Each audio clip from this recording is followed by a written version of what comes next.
So JNTUలో వచ్చేసరికి ఇప్పుడు second year నుంచి ఫైనల్ ఇయర్ వరకు అందరూ ఎగ్జామ్స్ రాస్తా ఉన్నారు. సో ఎవరైతే ఎగ్జామ్స్ రాస్తా ఉన్నారో వాళ్ళందరూ కూడా కొన్ని ఇంపార్టెంట్ విషయాలు అయితే చెప్పాలండి.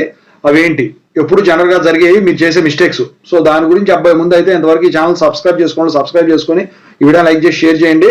మీకు కనుక నాతో మాట్లాడాలంటే కాల్ మీ 4 ద్వారా కాల్ చేయొచ్చు. సో పీడిఎఫ్స్ ఇలాంటివి షేర్ చేసేది టెలిగ్రామ్ ఉంది, దాంట్లో చూసుకోండి. ఇక టాపిక్ లో వెళ్లే ముందు ఈ వీడియోకి ఒక హైప్ ఇవ్వండి.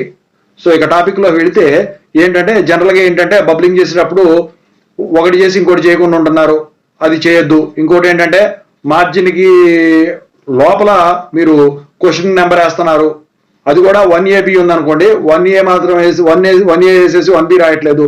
సో అది కాదు, మార్జిన్ కి రైట్ సైడ్ కార్నర్ లో మీరు నెంబరు వేయండి, మరి లెఫ్ట్ సైడ్ కార్నర్ కూడా వేయొద్దు, అదొకటి. ఇంకా వచ్చేసరికి ఏంటంటే మీరు ఇప్పుడు for example 1AB are 2AB అని ఉందనుకోండి, 1Aలో ఒకటి 2Bలో క్వశ్చన్ రాస్తే అట్లా ఫుల్ మార్క్స్ పడవు, దానికి కానీ దీనికి కానీ మాత్రమే పడతాయి. 1A రాస్తే 1B రాయాల్సిందే, 2A రాస్తే 2B రాయాల్సిందే. షార్ట్ క్వశ్చన్స్ వచ్చేసరికి ఎంతవరకు అవసరమో అంతవరకే రాయండి, అందుట్లోనే మీకు ఎక్కువ మార్కులు వస్తాయి, అదొకటి. ఫస్ట్ క్వశ్చన్ ఎప్పుడు కూడా కొట్టేయద్దు, first impression is the best impression అంటారు కాబట్టి పోతుంది. ఇక వచ్చేసరికి మీకు ఏదైతే బాగొచ్చో అది రాయండి. ఇక థియరీ ఉన్నప్పుడు ఏంటి పారాగ్రాఫ్స్ వైజ్గా విడగొట్టి రాయండి, అదొకటి. మీరు ఏదైనా పేజీ స్ట్రైక్ ఆఫ్ చేస్తే స్ట్రైక్ ఆఫ్ అని రాయండి, కింద turn out to next page అని రాయండి. ఎందుకంటే అది కనుక రాయలేదు అనుకోండి, మీరు నెక్స్ట్ దానికి వెళ్ళరు పేపర్ వెర్షన్ చేసేటప్పుడు, ఓకేనా. సో ప్రాబ్లమేటిక్ సబ్జెక్ట్ రాసేటప్పుడు డేటా ఇనిషియలైజేషన్ చేయండి, ఫార్ములా వేయండి, స్టెప్స్ కరెక్ట్గా రాయండి, ఫైనల్గా రిజల్ట్స్కి బాక్స్ కొట్టండి. డేటా ఇనిషియలైజేషన్ మాత్రమే ఇవ్వరండి మార్కులు.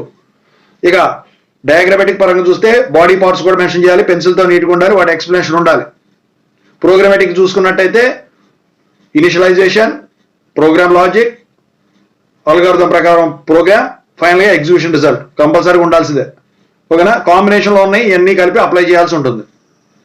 ఏమన్నా మీరు ఎక్స్ప్లెయిన్ చేయాల్సిన కనుక రియల్ టైమ్ అప్లికేషన్స్ ఉంటే వాటి గురించి రాయండి, అడ్వాంటేజెస్ రాయండి, డిసడ్వాంటేజెస్ రాయండి. ఓవరాల్గా ఇది రాయండి, ఇన్ని పేజీలు రాయాలని కాదు, కంటెంట్ ముఖ్యం, కవర్ పేజీలు కాదు, ఓకేనా.